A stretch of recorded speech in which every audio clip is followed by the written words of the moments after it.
آپ حضرات جان چکے ہیں کہ فتح مکہ کے روشن باب میں یہ چیز بالکل واضح ہو گئی کہ مکہ پاک کے تقریباً سارے سردار نبی پاک علیہ السلام کی غلامی میں آ چکے ہیں۔ حضرت ابو سفیان کلمہ پڑھ چکے ہیں، حکیم ابن حزام کلمہ پڑھ چکے ہیں، سہیل بن عمر کلمہ پڑھ چکے ہیں، اور حارث بن حشام کلمہ پڑھ چکے ہیں، کعب ابن زہیر کلمہ پڑھ چکے ہیں، وحشی کلمہ پڑھ چکے ہیں، ہندہ کلمہ پڑھ چکی ہے، ابو جہل کے بیٹے اکرمہ کلمہ پڑھ چکے ہیں، اور آج باری ہے امیہ بن خلف کے بیٹے صفوان بن امیہ کے کلمہ پڑھنے کی۔ میرے کریم رؤوف الرحیم نبی علیہ السلام نے عفو و درگزر کے ایسے دریا بہا دیے، وہ لوگ جو واجب القتل تھے، جن کا خون میرے نبی نے مباح اور حلال قرار دیا تھا، وہ یہ آرڈر جاری کیے تھے کہ یہ جہاں جس کو ملے فوراً انہیں قتل کر دیا جائے۔ ان لوگوں میں ایک نام صفوان بن امیہ کا بھی ہے۔ یہ صفوان بن امیہ کون ہے؟ امیہ بن خلف کا بیٹا ہے۔ اور امیہ بن خلف کون ہے؟ آپ حضرات جانتے ہیں، مکے کا وہ سردار ہے جس نے میرے کریم رؤوف الرحیم نبی علیہ الصلوۃ والتسلیم کے عاشق صادق حضرت سیدنا بلال حبشی رضی اللہ تعالی عنہ پر ظلم و ستم کے پہاڑ توڑے تھے، جور و جفا کی حد کر دی تھی۔ یہ امیہ بن خلف بدر کے میدان میں مارا گیا تھا۔ امیہ بن خلف ہی نہیں مارا گیا تھا، اس کا ایک بیٹا جس کا نام علی تھا وہ بھی مارا گیا تھا بدر کے میدان میں۔ تو امیہ کے بیٹے کا نام صفوان بن امیہ ہے۔ یہ وہ صفوان بن امیہ ہے کہ جو اپنے باپ کی کرسی صدارت پہ اس کے مرنے کے بعد بیٹھا، اپنے قبیلے کا سردار بنا۔ یہ صفوان بن امیہ اپنے باپ کی طرح ہی ظالم تھا، جابر تھا، اور بالخصوص بدر کے معرکہ کے بعد تو اسلام اور بانی اسلام کے خلاف اس کے سینے میں آگ کا ایک طوفان تھا، انتقام کا ایک سمندر ٹھاٹھے مار رہا تھا۔ یہ بدر کے بعد کا واقعہ ہے کہ صحن حرم میں صفوان بن امیہ بھی بیٹھا ہے، اور اس کا چچا زاد بھائی عمیر بن وہب بھی بیٹھا ہے۔ یہ دونوں بیٹھے ہیں، اور دونوں نے بڑی چوٹ کھائی ہوئی ہے۔ بدر میں ایک کا باپ مارا گیا، اور ایک کا عمیر بن وہب کا بھائی مارا گیا بدر میں، اور بیٹا مسلمانوں کی قید میں ہے، جوان بیٹا۔ اب یہ دونوں صحن حرم میں بیٹھے ہیں، غم کی کیفیت ہے، سوگ کا عالم ہے، اور ٹھنڈی آہ بھر کے صفوان بن امیہ کہتا ہے ساڑھے بڑے مر گئے نے، ہن زندگی دا مزہ کوئی نہیں۔ عمیر اس کی بات سن کے کہتا ہے اے صفوان، بات تو تو نے صحیح کی ہے، جینے کا مزہ کوئی نہیں ہے، لیکن اے کاش میرے سر پہ قرض نہ ہوتا، میری اولاد جوان نہ ہوتی، تو میں خود اپنے ہاتھ سے مدینے جا کے محمد عربی کو معاذ اللہ ثم معاذ اللہ قتل کر دیتا، جنہوں نے ہمارے بڑوں کے ساتھ یہ حشر کیا ہے، میں یہ معاملہ ہی ختم کر دیتا۔ عمیر نے کہا ابھی وہ بھی کافر ہے اور صفوان بن امیہ بھی کافر ہے۔ صفوان نے جب یہ بات سنی، عمیر کو کہنے لگا تو قرض کی بات کرتا ہے نا، تجھے فکر اپنی اولاد کا ہے، تیرے قرض کا ذمہ میں لیتا ہوں، تیری اولاد کی دیکھ بھال کا ذمہ میں لیتا ہوں، تجھے تلوار میں دیتا ہوں، اس میں اس کو زہر میں زہر آلود کر لے، زہر میں بجھا لے، اچھی طرح اس پر زہر چڑھا لے، اور تو جا محمد عربی صلی اللہ علیہ وآلہ وسلم معاذ اللہ ثم معاذ اللہ ان کو قتل کر کے آ، اولاد کی فکر نہ کر، جیسے میں اپنی اولاد کو پالتا ہوں تیری اولاد کو پالوں گا، تیرا قرض میں ادا کروں گا۔ اب حضرات گرامی قدر عمیر بن وہب مکے سے تیار ہو کے زہر آلود تلوار اپنی چادر میں چھپا کے تیز رفتار گھوڑے پہ سوار ہو کے مکے سے مدینہ کے لیے روانہ ہوا۔ کچھ دن سفر کرنے کے بعد مدینہ منورہ پہنچا تو سواری کو کہیں مدینے سے باہر روکا اور خود مدینے کے بازار میں جا رہا تھا۔ اچانک اس پر نظر پڑ گئی، کس کی؟ امیر المومنین، خلیفۃ المسلمین، مرید و مراد مصطفیٰ، طالب و مطلوب مصطفیٰ، سیدنا فاروق اعظم عمر ابن خطاب رضی اللہ تعالیٰ عنہ۔ آپ کی نظر پڑی، دیکھا کہ عمیر ہے اور یوں چہرہ چھپا کے مدینے کے بازاروں میں پھر رہا ہے، لگتا ہے اس کی نیت اچھی نہیں ہے۔ آپ قریب آئے اور عمیر کو قابو میں کیا، رسول اللہ کی بارگاہ میں مسجد نبوی شریف میں عمیر کو پیش کر دیا۔ میرے کریم نبی علیہ السلام نے عمیر ابن وہب کو دیکھا اور دیکھ کر فرمایا، اپنے صحابہ کو فرمایا، مہمان آیا ہے، ذرا جگہ خالی کرو۔ مہمان آیا ہے، ذرا جگہ خالی کرو۔ صحابہ نے راستہ دیا، یہ میرے نبی کے قریب ہوا، تھوڑا فاصلے پہ بیٹھ گیا۔ سرکار نے فرمایا، عمیر دور نہ بیٹھو، میرے قریب آ کے بیٹھو، میرے قریب آ کے بیٹھو۔ جب آقا کے قریب ہوا تو رحمت عالم صلی اللہ علیہ وسلم نے فرمایا، عمیر کیسے آئے ہو؟ فوراً بولے، عرض کرتے ہیں، اے محمد صلی اللہ علیہ وسلم، میرا بیٹا آپ کی قید میں ہے، میں اپنا بیٹا چھڑانے آیا ہوں، اور میرا کوئی مقصد نہیں ہے، میں بیٹا چھڑانے آیا ہوں، میں بیٹے کی آزادی کی بھیک مانگ رہا ہوں، میرے بیٹے کو آزاد کر دیا جائے۔ میرے کریم نبی علیہ السلام مسکرا کے فرمانے لگے، تیرے آنے کا یہی مقصد ہے؟ اس نے کہا یہی مقصد ہے۔ کہنے لگا یہی مقصد ہے۔ میرے آقا نے فرمایا، اگر تو بیٹا چھڑانے آیا ہے تو پھر چادر کے نیچے تلوار ساتھ چھپا کر کیوں لایا؟ تلوار چھپا کر کیوں لایا ہے؟ تو بیٹے کی آزادی کی بھیک مانگنے آیا تھا نا، تو تلوار ساتھ کیوں لایا؟ کہتا نہیں جی، یہ تو اپنی حفاظت کے لیے لایا ہوں، تو حقیقت میں بیٹا ہی چھڑانے آیا ہوں۔ میرے کریم رؤوف الرحیم نبی علیہ السلام نے مسکرا کے فرمایا، عمیر تو محمد کے ساتھ جھوٹ بول رہا ہے۔ عرض کی آقا پھر سچ کیا ہے؟ فرمایا، حرم کے صحن میں بیٹھ کر صفوان بن امیہ اور تیرے درمیان میں یہ باتیں نہیں ہوئی ہیں؟ کہاں حرم کا صحن اور کہاں مسجد نبوی شریف، کہاں مکہ اور کہاں مدینہ۔ عمیر بن وہب اور صفوان بن امیہ کے بیچ میں جو باتیں ہوئی من عن میرے کریم آقا علیہ السلام نے، وہ ساری باتیں عمیر کے سامنے رکھ دی۔ فرمایا، کیا صفوان بن امیہ نے تیرے بچوں کی کفالت کا ذمہ نہیں اٹھایا؟ کیا صفوان بن امیہ نے تیرے قرض کی ادائیگی کی ذمہ داری نہیں اٹھائی؟ کیا صفوان بن امیہ نے زہر آلود تلوار تیرے حوالے نہیں کی؟ اللہ اکبر!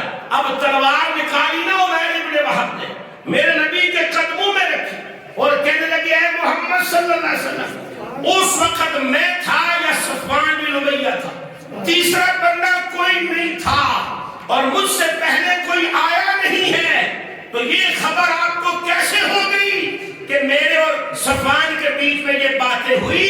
فرمایا، یہ خبر مجھے ایسے ہی نہیں ہو گئی، یہ خبر مجھے میرے رب نے عطا فرمائی ہے، یہ خبریں مجھے میرے رب نے عطا کی ہے، وحی الہی کے ذریعے میرے اللہ نے مجھے خبر دی ہے۔ اسی وقت حضور کے قدموں پر قربان ہو گیا، کہتا ہے، مان گیا ہوں تیری خبریں دینے والا رب بھی سچا ہے، تیری خبریں بھی سچی ہے، اور تو بھی اللہ کا سچا رسول ہے۔ اسی وقت کلمہ پڑھا،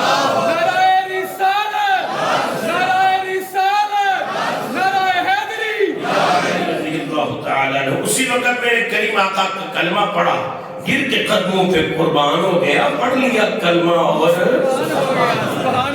مسلمان ہو گیا۔ سر لینے آیا تھا اور سر دے کے جا رہا ہے، سر لینے آیا تھا، سر دے کے جا رہا ہے۔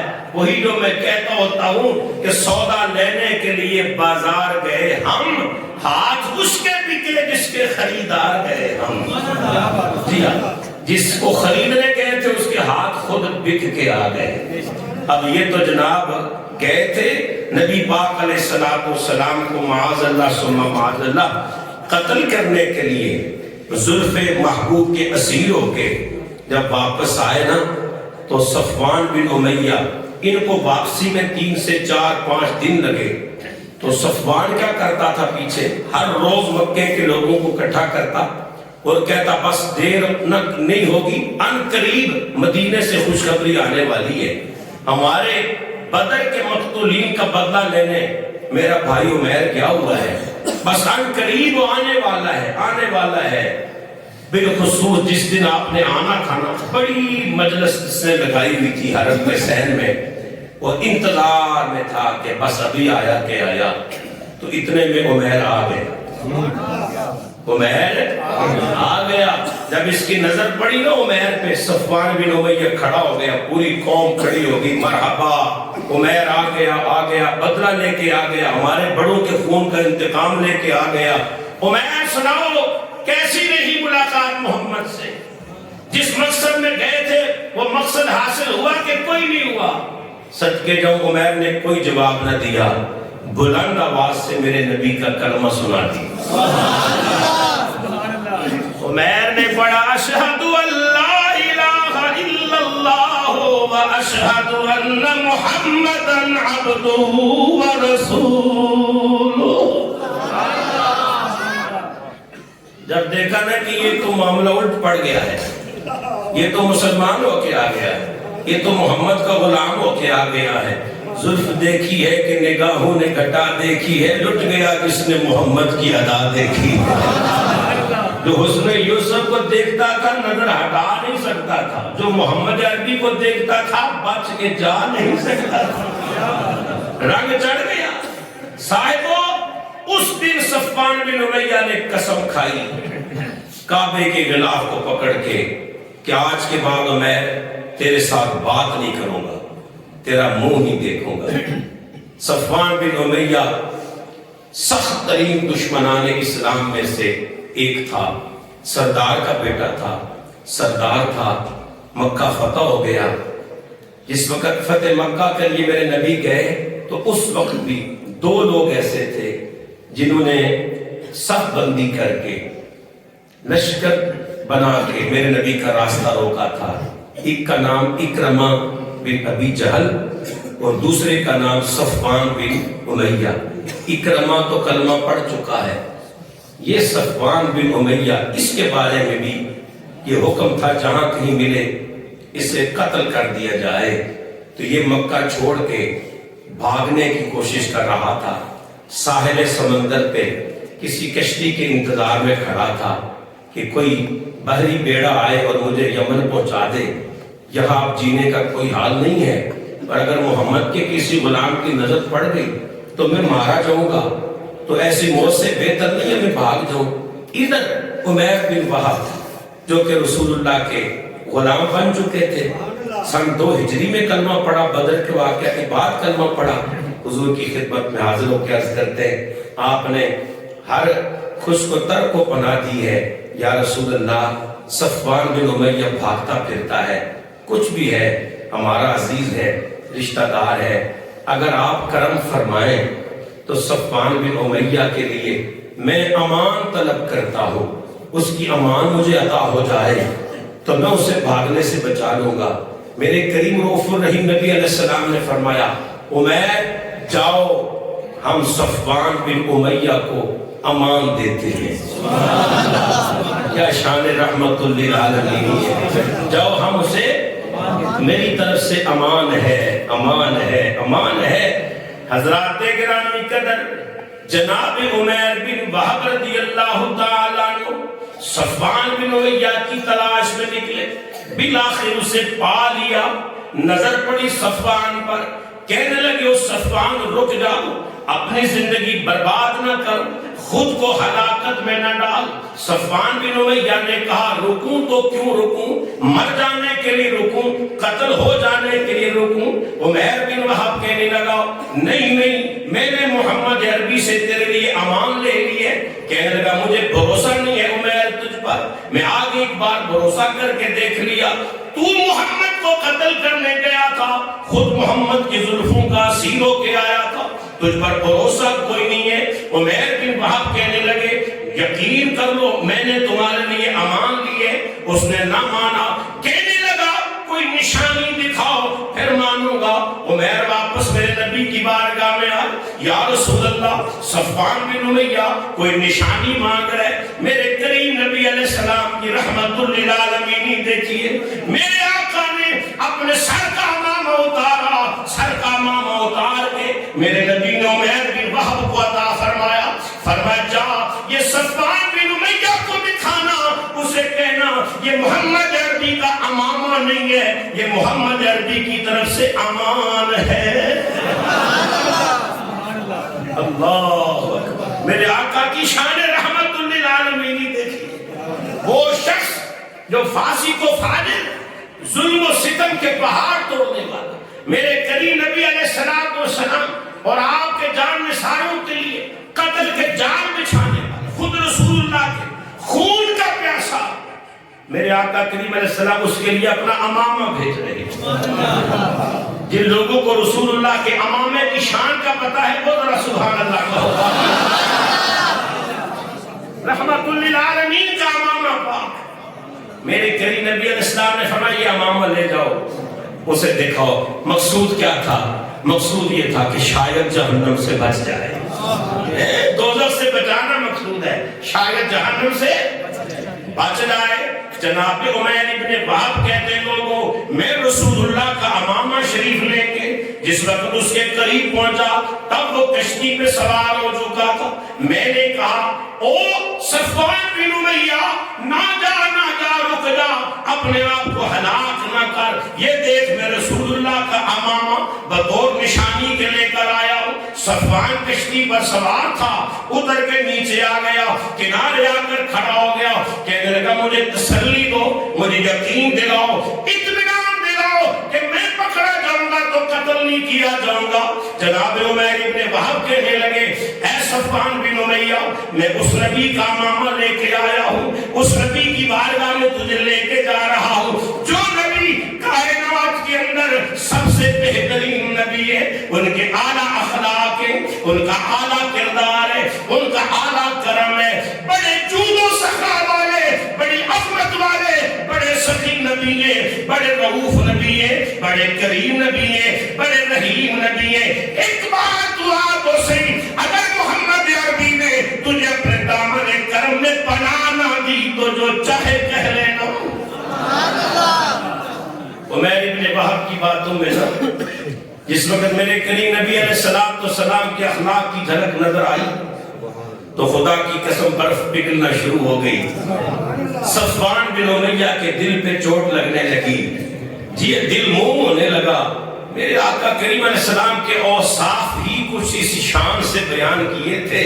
حضرت عمیر ابن وہب نے اجود الناس، اکمل الناس، احسن الناس فرمایا میں ایسی پاک نبی کی بارگاہ میں تجھے لے کے جا رہا ہوں کہ کائنات میں ان سے بڑا سخی کوئی نہیں ہے، کائنات میں ان سے بڑا حسین کوئی نہیں ہے، کائنات میں ان سے بڑا کوئی صاحب فضل و کمال نہیں ہے، کائنات میں ان سے بڑا رحم کرنے والا کوئی نہیں ہے۔ ایک بار تو آپ تو سے ادھر میرے نبی صحابہ کی مجلس میں بیٹھے ہیں، صفوان بن امیہ کو لے کے حضرت عمیر ابن وہب رضی اللہ تعالی عنہ واپس آ گئے۔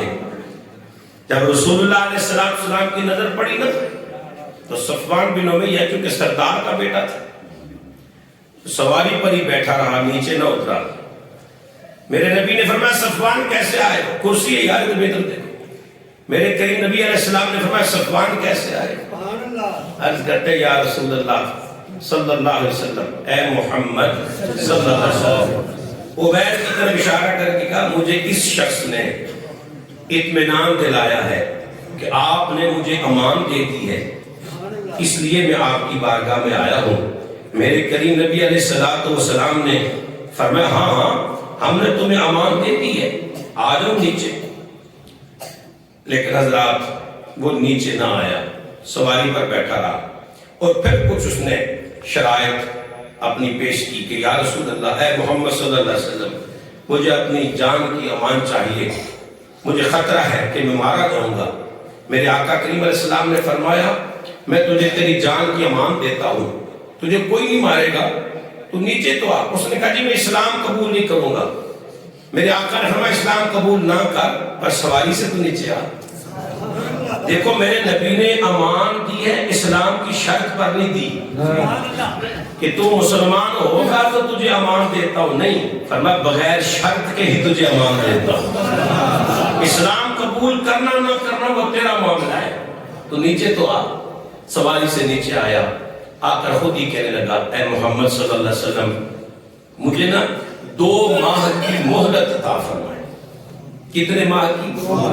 2 مہینوں کی مہلت عطا فرمائے، میں کچھ غور و خوض کروں گا، سوچ بچار کروں گا اسلام کے بارے میں، تو پھر اسلام قبول کروں گا۔ کتنے مہینے؟ 2 مہینے۔ میرے آقا فرماتے تو 2 مہینے کی گل کرنا ہے، جا تینوں 4 مہینے تک ٹھہر۔ کتنا؟ 4 مہینے کا۔ یہ ضمنی بات آ گئی ہے، کرنے سے فائدہ حاصل ہوگا۔ میرے آقا فرماتے میں نے جس پر بھی اسلام پیش کیا نا، اس نے مہلت مانگی ہے، اس نے سوچ بچار کی ہے۔ ایک میرا ابو بکر ہے،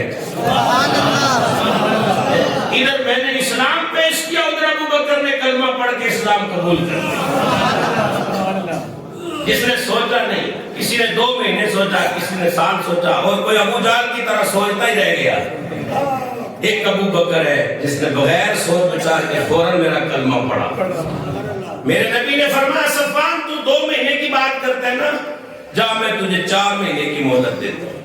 حضرات پھر ہوا کیا، اس کا نا اسلحے کا کاروبار تھا، صفوان بن امیہ کا اسلحے کا کاروبار تھا۔ فتح مکہ کے بعد میرے نبی نے بہت جلد غزوہ حنین کی تیاری فرمائی۔ غزوہ حنین پر بھی تفصیلی بات انشاءاللہ ہم کریں گے۔ غزوہ حنین کے لیے میرے آقا روانہ ہوئے تو سرکار نے فرمایا صفوان کے پاس بڑا اسلحہ ہے، تو کیوں نہ اس سے ہم اسلحہ لے لیں۔ تو آقا تشریف لائے خود ہی۔ اب دیکھیں حضور فاتح ہے، ایک فاتح کے لیے میرے آقا اگر چاہتے تو اپنے سپاہیوں کو بھیجتے اور سارا اسلحہ اٹھا لیتے، حضور فاتح تھے، لیکن ایسا نہیں ہے۔ جب میرے نبی اسلحہ لینے کے لیے صحابہ کے ساتھ اس کے پاس آئے تو اس نے آگے سے ہی کہا کہ محمد آپ میرے اسلحہ پر قبضہ کرنے آئے۔ میرے آقا نے مسکرا کے فرمایا صفوان نہیں، میں قبضہ کرنے نہیں آیا ہوں، میں عاریتاً تجھ سے لینے آیا ہوں، تجھ سے لینے آیا ہوں، جیسے لوں گا ویسے دوں گا، جو تلوار ٹوٹے گی اس کے بدلے تجھے تلوار دوں گا، جو نقصان ہوگا نقصان پورا کروں گا، اسلحہ جیسے لوں گا ویسے دوں گا۔ اگلا جملہ میرے نبی کا دل جیتنے والا تھا، فرمایا میں عاریتاً تجھ سے اسلحہ لینے آیا ہوں، مالک تو ہے، اب تیری مرضی، تو دے یا محمد کو خالی ہاتھ لوٹا دے، چیز تیری ہے، تو دے یا محمد کو۔ حضرات گرامی قدر میرے کریم نبی علیہ السلام نے اسلحہ خریدا لیا۔ نبی پاک علیہ السلام غزوہ حنین میں تشریف لے گئے، غزوہ حنین بپا ہوا، مسلمانوں کو فتح ہوئی، بڑا مال غنیمت اکٹھا ہوا، بڑا مال غنیمت، بڑا مال آیا میرے کریم نبی علیہ السلام کی صحابہ کے لشکر میں۔ یہ صفوان بن امیہ بھی شامل ہے، جنگ نہیں کی، جہاد نہیں کیا، ایسے ہی شامل ہے۔ جب مال غنیمت جمع ہو گیا، میرے کریم نبی علیہ السلام نے اپنے صحابہ میں مال غنیمت تقسیم فرمایا۔ سرکار کی نظر صفوان بن امیہ میں پڑی، میرے آقا فرماتے ہیں او عمر یہ 100 اونٹ میری طرف سے صفوان بن امیہ کو بھی دے دو۔ کتنے اونٹ؟ 100 اونٹ دے دو۔ 100 اونٹ لیے تو دیکھا حضور نے کہ چہرہ اس کا مسکرا رہا ہے، پیشانی میں چمک آئی ہے، تو میرے آقا نے 100 اور دیو۔ دیکھا یہ اور خوش ہو گیا، سرکار نے 100 اور دیو، 300 اونٹ دے کے دلی سبحان اللہ یار گھر پر۔ میرے نبی نے 300 اونٹ عطا فرمائے۔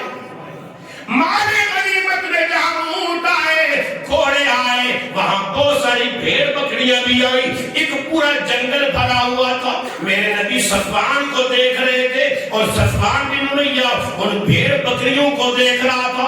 میرے کریم نبی علیہ السلام نے فرمایا اے صفوان بن امیہ یہ بکریاں تجھے اچھی لگتی ہیں؟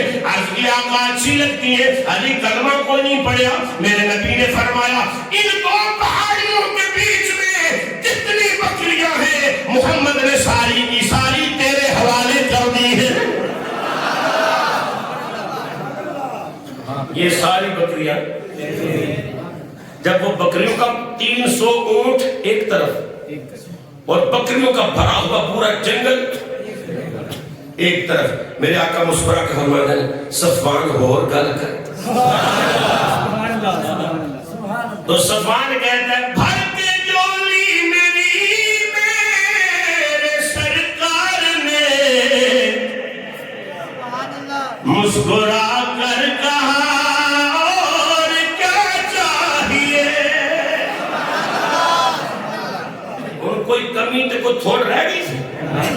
300 اونٹ تے سینکڑوں بکریاں، پورا جنگل صفوان لے جا، یہ محمد کی طرف سے ہے، یہ تیرا حصہ لے جا تے اور گل کر، اور بھی کچھ چاہیے تے گل کر۔ تے اکھاں جکھاں پا کے کہندے نے بھر کے جھولی میری میرے سرکار نے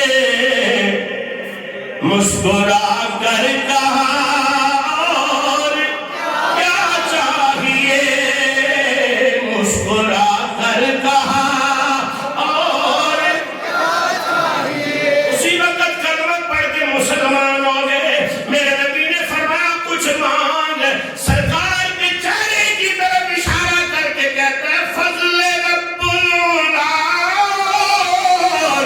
کیا چاہیے، مل گئے مصطفیٰ اور کیا چاہیے، سارے پڑھیں گے مل گئے مصطفیٰ اور کیا چاہیے، کیوں کہوں یہ عطا وہ عطا چاہیے، آپ کو علم ہے ہم کو کیا چاہیے۔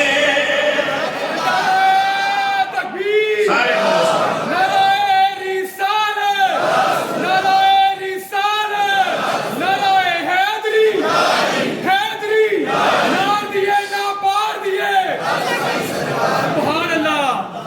میرے آقا کی شان سخاوت دیکھی تو یہ صفوان بن امیہ گر کے قدموں پہ قربان ہو گیا، پڑھ لیا کلمہ اور مہلت کتنی مانگی تھی؟ 4 مہینے۔ تو جناب 4 مہینے تیرے بڑے دور نے، جی مہلت مانگی تھی 4 مہینے کی، تو سرکار نے یہ نہیں فرمایا تو کیڑی گل کرنا ہے۔ مہلت 2 مہینے کی مانگی، سرکار نے 4 مہینے کی مہلت عطا فرمائی، تو 2 مہینے نہیں گزرے تو حضور کے قدموں پہ قربان ہو گئے۔ حضرت صفوان بن امیہ رضی اللہ تعالی عنہ میرے آقا کی شان سخاوت دیکھ کے قربان ہو گئے۔ صاحبو، یہ فتح مکہ کے بعد یہ وہ سردار تھا جس کو میرے آقا نے معافی عطا فرمائی، معافی عطا فرمائی، معافی عطا فرمائی۔ ایک اور شخص تھے جن کا نام تھا حبار ابن اسود۔ اس شخص کا بھی عجیب و غریب معاملہ تھا، ظلم و ستم کی دنیا کا یہ بھی شاہ سوار تھا۔ اس نے ظلم کیا کیا تھا؟ اس کے متعلق میرے آقا کا یہ آرڈر تھا جس کو جہاں ملے، یہاں تک کہ اگر کعبے کے غلاف میں چھپا ہوا بھی ملے نا تو اس کی گردن اڑانی ہے۔ اس کا جرم کیا تھا؟ میرے کریم رؤوف الرحیم نبی علیہ الصلوۃ والتسلیم کی شہزادی پاک سیدہ زینب سلام اللہ علیہا ورضی اللہ تعالی عنہا ہجرت کے موقع پر مدینہ منورہ کے سفر میں تھی، تو اس بے ایمان شخص نے گھات لگا کے جس اونٹ پر وہ سوار تھی نا، اس نے اس اونٹ کو ڈرایا، وہ اونٹ بدکنے لگا، بھاگنے لگا، تو اوپر کون بیٹھی تھی؟ حضور اسلام کی شہزادی پاک، اور سیدہ پاک اس وقت امید سے تھی. اس شخص نے دور سے خنجر پھینکا، سیدہ پاک زخمی بھی ہوئی. چونکہ اس نے اونٹ کو ڈرایا تھا تو اونٹ جب بھاگنے لگا تو سیدہ پاک سواری سے نیچے گری اور آپ کا حمل مبارک ضائع ہو گیا. کتنا بڑا ستم ہے شہزادی کائنات کے ساتھ. میرے آقا کو خبر ملی تو سرکار نے فرمایا حبار ابن اسود جہاں کسی کو نظر ہے اسے قتل کرے. اتنا بڑا ظالم شخص اپنی ذات کے ساتھ ظلم و ستم انسان برداشت کر لیتا، پر کوئی باپ بیٹی کے ساتھ زیادتی برداشت نہیں کرتا. باپ اور بیٹی کا تعلق ہی ایسا ہوتا ہے. آج جب میرے آقا نے عفو و کرم کا بازار لگایا نا جی، دربار لگایا، عام معافی ہے، تو یہ شخص حبار ابن اسود سواری پر بیٹھا بھاگنے کے لیے تیاری کر رہا ہے کہ میں مارا جاؤں گا، بھاگ جاؤں. بھاگنے کی فوراً اس کو خیال آیا وہ جنہ اکرمہ نو معاف کر دیتا ہے، جنہ صفوان نو معاف کر دیتا ہے، تے جنہ واشی نو معاف کر دیتا ہے، تے جنہ ہندا نو معاف کر دیتا ہے. تے اے حبار اگر تو معافی مانگے تو ہو سکتا ہے وہ نبی تجھے بھی معاف کر دے. میرے نبی کے دربار میں آ گیا، کہتا ہے یا رسول اللہ صلی اللہ علیہ وسلم آپ نے بڑے بڑے مجرموں کو معاف کر دیا، مکہاں تو لا مکہاں دیگر، مکہاں تو لا مکہاں دیگر، حکومت مصطفیٰ دیئے جتھوں مجرم بری ہوندے، جتھوں مجرم بری ہوندے، عدالت مصطفیٰ دیئے جتھوں مجرم بری ہوندے. اعتراف جرم کرنے کے بعد مجرم کو سزائیں دی جاتی ہیں. کوئی جرم کا اقرار کر لے، اعتراف کر لے، اس کو سزا دی جاتی ہے، اس پر قانون حرکت میں آ جاتا ہے، اسے سزا دی جاتی ہے. لیکن کائنات کے اندر میرے محبوب کی عدالت ہوئے جب کوئی جرم کا اقرار کر لے جتھوں مجرم بری ہوندے. فرمایا تو نے جرم کا اقرار کیا، تو نے جرم کیا، ہم کرم کریں گے.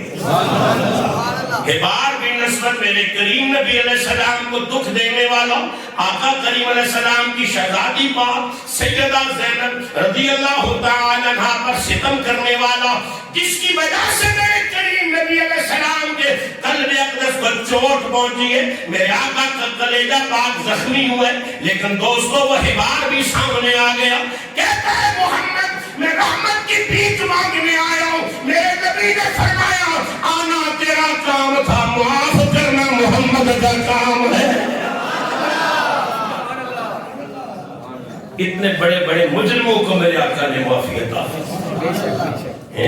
تے جڑے مجرمانوں اس انداز میں نوازتے نے وہ انہاں عاشقوں کی نہ نوازن. میں جا معافی ہے. حبار ابن اسود کو بھی معافی مل گئی. جدھر جدھر بھی گئے وہ کرم ہی کرتے گئے، جدھر جدھر بھی گئے وہ کرم ہی کرتے گئے. کسی نے مانگا نہ مانگا وہ جھولی بھرتے گئے،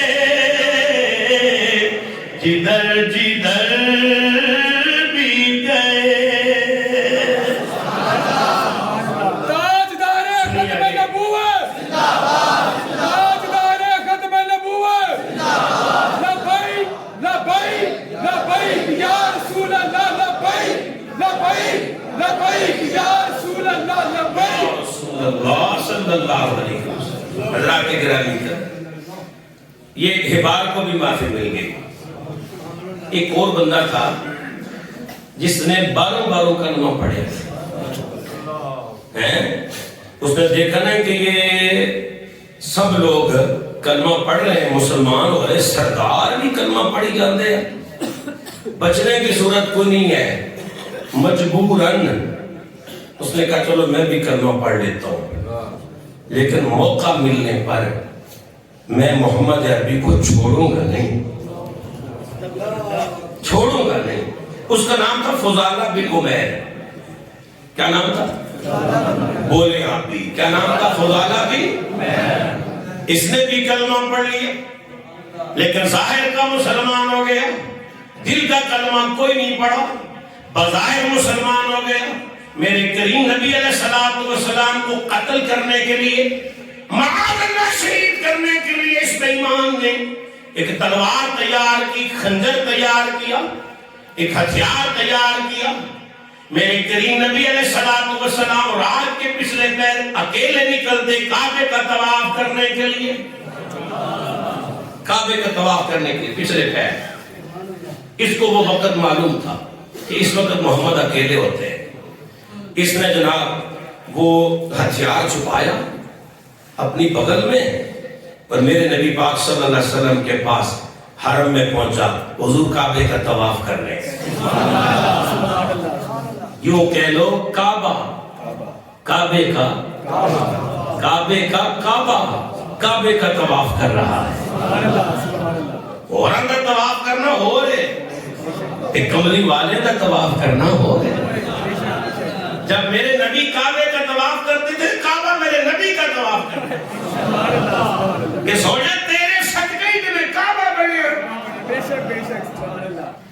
میرے کریم نبی علیہ السلام کعبے کا طواف کر رہے, پیچھے پیچھے فضالہ جی یہ آہستہ آہستہ قدم اٹھا رہے کہ پتہ نہ چلے. میرے کریم نبی علیہ السلام طواف کعبہ کر رہے, پیچھے پیچھے فضالہ بھی کعبے کا طواف کر رہے, لیکن کعبے کے طواف کی نیت نہیں ہے. آج خنجر لے کے آیا ہے, نیت کے لے کے آیا ہے, آج میں محمد عربی کو قتل کرنا ہے. صدقے جو کملی والے کریم نبی علیہ السلام طواف کرتے کرتے میرے آقا رک گئے. رک کے سرکار نے فرمایا, او میرے پیچھے آنے والے, انت فضالہ, تو فضالہ ہے نا. جنہوں نے گل دی سمجھ آئیے انہوں نے سبحان اللہ.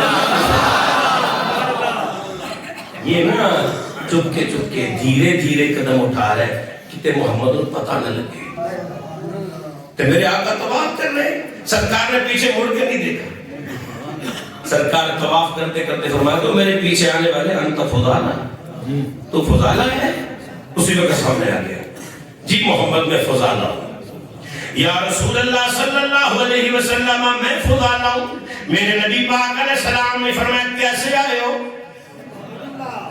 کہتا جی میں طواف کرنا ہے کعبے کا. میرے کریم آقا علیہ السلام نے فرمایا, خنجر کے بغیر بھی تو طواف ہو سکتا ہے. ایک خنجر بغل لے کے طواف کرنا کڑا طریقہ ہے. خنجر کے بغیر بھی تو طواف ہو سکتا ہے. تو خنجر لے کے بغل میں چھپا کے کعبے کا طواف کرنے آیا ہے. فضالہ جو بات تیرے دل میں ہے, تیری زبان جھوٹ بول رہی ہے, تو دل میں کچھ اور ہی خیال لے کے آیا ہے. اس نے کہا محمد کوئی خیال نہیں ہے, بس میں کعبے کا طواف کرنے نکلا ہوں. اس لیے میرے کریم نبی علیہ السلام کے غلاموں, میرے آقا کریم علیہ السلام اللہ کی توفیق سے انسان کے ظاہر کو بھی دیکھ لیتے ہیں, انسان کے دل کے خیالوں کو بھی جان لیتے ہیں.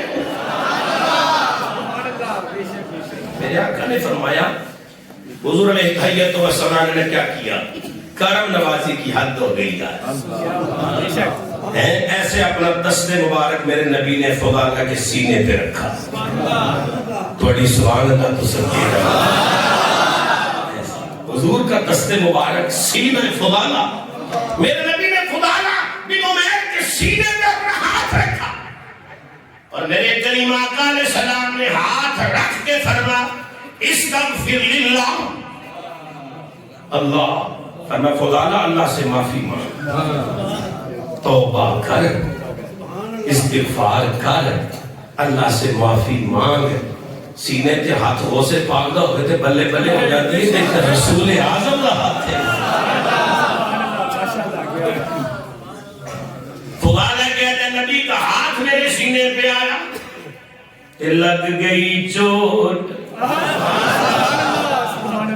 محبت والی،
طواف کے دوران میرے آقا کو قتل کرنے آیا اور خود بارگاہ مصطفیٰ کا زلف واللیل کا اسیر ہو گیا۔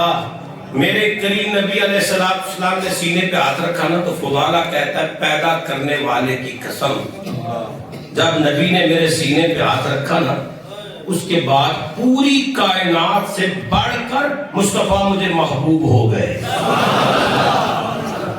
ایک لگے جی میرے سینے کی محبت رسول کا سمندر طوفان میں آ گیا، موجیں مارنے لگے، میرا سینہ مدینہ بن گیا مصطفیٰ کی محبت۔ یہ فضالہ بن عمیر جو تھے ان کی ایک محبوبہ تھی جو ہر روز راستے میں ان کا انتظار کرتی تھی۔ آج بھی صبح صبح اپنے گھر میں انتظار کر رہی ہے، فضالہ آئے گا، بیٹھ کے گپ شپ لگائیں گے، کوئی پیار بھری باتیں کریں گے۔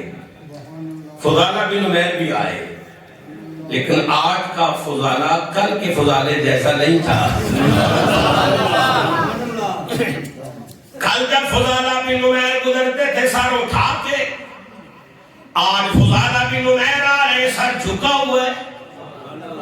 کل فضالہ بن عمیر جب اس کے پاس سے گزرتے تھے نظروں میں نظریں ملا کے گزرتے تھے، لیکن آج فضالہ کی نظریں جھکی ہوئی ہیں، شرم و حیا کا پیکر بنا ہوا ہے، پیکر شرم و حیا بنا ہوا ہے۔ اس کی محبوبہ پکار کے کہتی ہے او فضالہ میں تیرے انتظار میں بیٹھی ہوں، آج خیر تو ہے، گردن بھی جھکی ہوئی ہے، نظریں بھی جھکی ہوئی ہیں، کیوں نہیں دیکھ رہے میری طرف؟ فرمایا پیچھے ہو جا، کبھی میرے راستے میں نہ آنا، تو کون ہے میں کون ہوں تو نہیں جانتی۔ اس نے کہا تو فضالہ بن عمیر ہے، اس نے کہا میں تجھے کبھی نہیں دیکھوں گا۔ کہا کیوں نہیں دیکھے گا؟ اس نے کہا اس لیے نہیں دیکھوں گا کہ میں خدائی کی خدائی میں جو سب سے بڑھ کر حسین و جمیل ہے، میں آج رب دے یار نو دیکھ کے آ رہا ہوں۔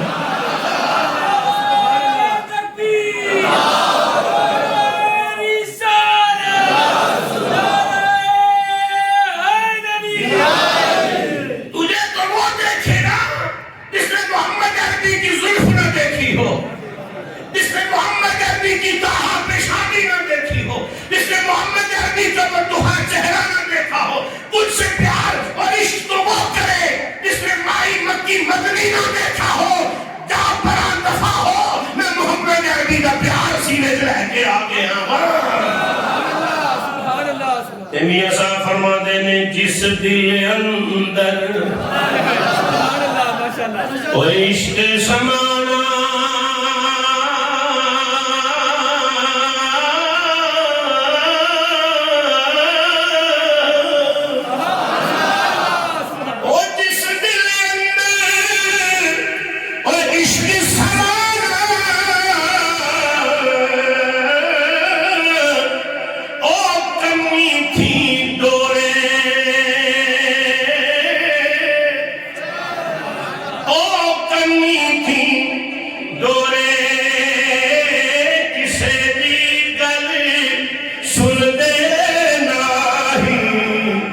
تے ٹر دے اپنی ڈورے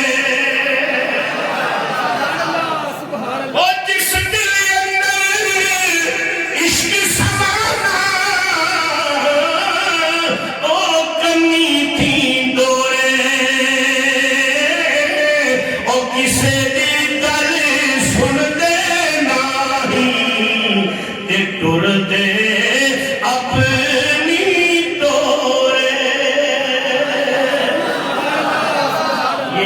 بن عمیر بھی میرے نبی کی غلامی میں آ گئے.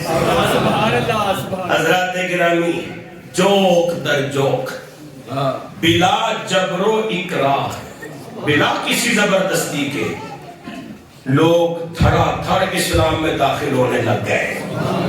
یہ میرے کریم آقا کا اخلاق تھا.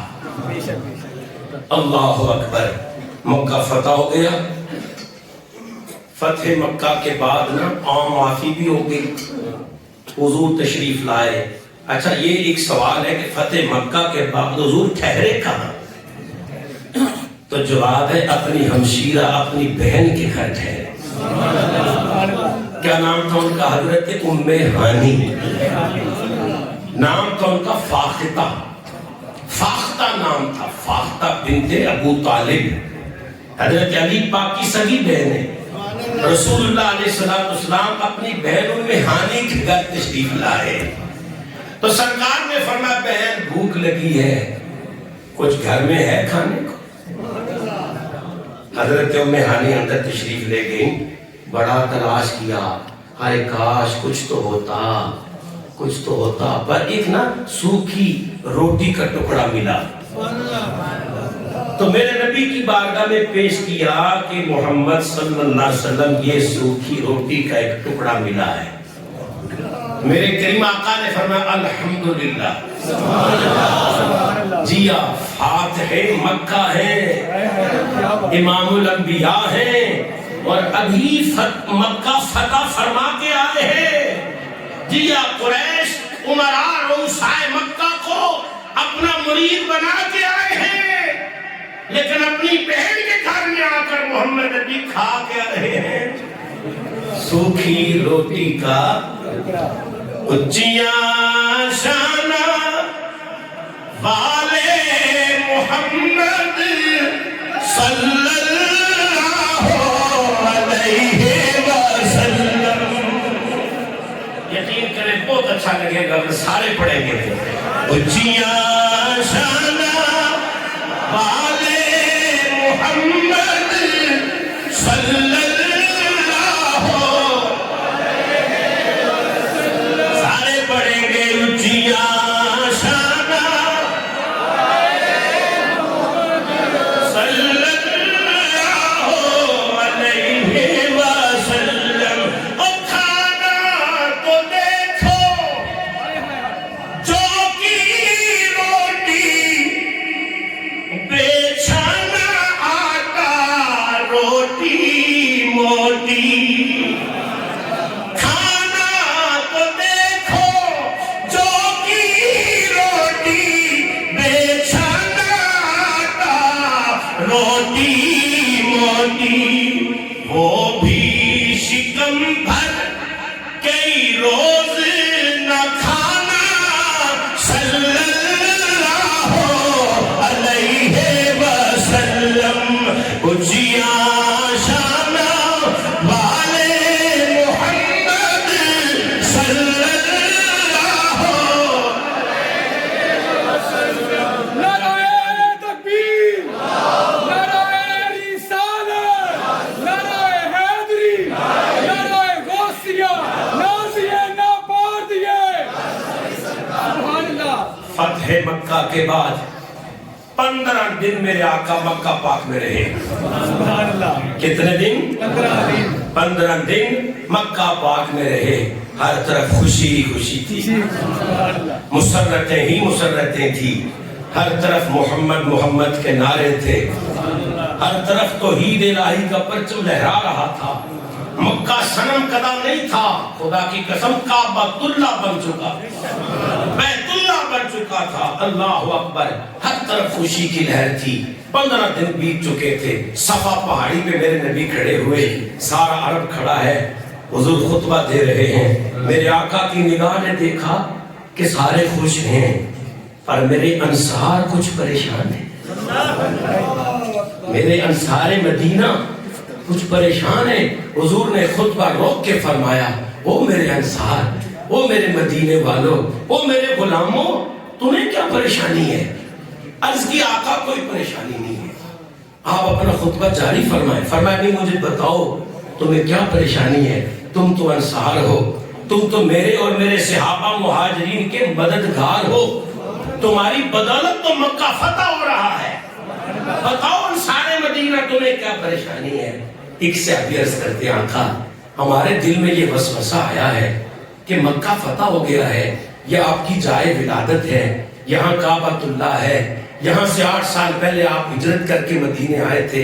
حضور آپ کا یہ مکہ مکرمہ فتح کرنا, یہ بیت اللہ ہے, یہ بڑی عظمت والی جگہ ہے اور یہاں آپ کی جائے ولادت ہے, آپ کا آبائی گھر ہے. آقا ہمیں یہ وسوسہ آ رہا ہے کہ کہیں آپ ہمیں چھوڑ نہ دیں. یا رسول اللہ کہیں آپ مکے میں ہی اپنا ٹھکانہ نہ بنا لیں, اپنا مسکن مکے کو ہی نہ بنا لیں. مکہ فتح ہو گیا ہے, آپ والی مکہ بن چکے ہیں. حضور یہ پریشانی ہمیں کھائے جا رہی ہے. آپ کے فراق میں ہم جی نہیں پائیں گے, آپ سے دور رہ کر ہم زندہ نہیں رہ پائیں گے. آقا ہم تو مسجد نبوی میں آپ کے پیچھے نمازیں پڑھتے ہیں, مسجد نبوی کے منبر پر بیٹھا دیکھ کر آپ کا دیدار کرتے ہیں, آپ کے مشکبار خطبات سنتے ہیں. آقا ہم جدائی برداشت نہیں کر سکیں گے. میرے کریم نبی علیہ السلام نے ان الفاظ میں ان کی تسلی دی. آقا نے فرمایا معاذ اللہ معاذ اللہ معاذ اللہ, المحیا محیاکم والممات مماتکم. فرمایا یہ تمہیں کیسا وسوسہ آیا ہے, یہ تمہیں کیسا خیال آیا ہے؟ میں اس خیال سے اللہ کی پناہ مانگتا ہوں. میرا جینا بھی تمہارے ساتھ ہے, میرا مرنا بھی تمہارے ساتھ ہے. محمد کا جینا بھی تمہارے ساتھ ہے, محمد کا مرنا بھی تمہارے ساتھ ہے. اور میں کہوں گا اگلا جملہ حضور کے جملے کی خیرات لیتے ہوئے, فرمایا میرا جینا بھی تمہارے ساتھ, میرا مرنا بھی تمہارے ساتھ, اور قیامت تک میرا رہنا بھی تمہارے ساتھ ہوگا. حضرات گرامی اس شان سے مکہ فتح ہوا. میرے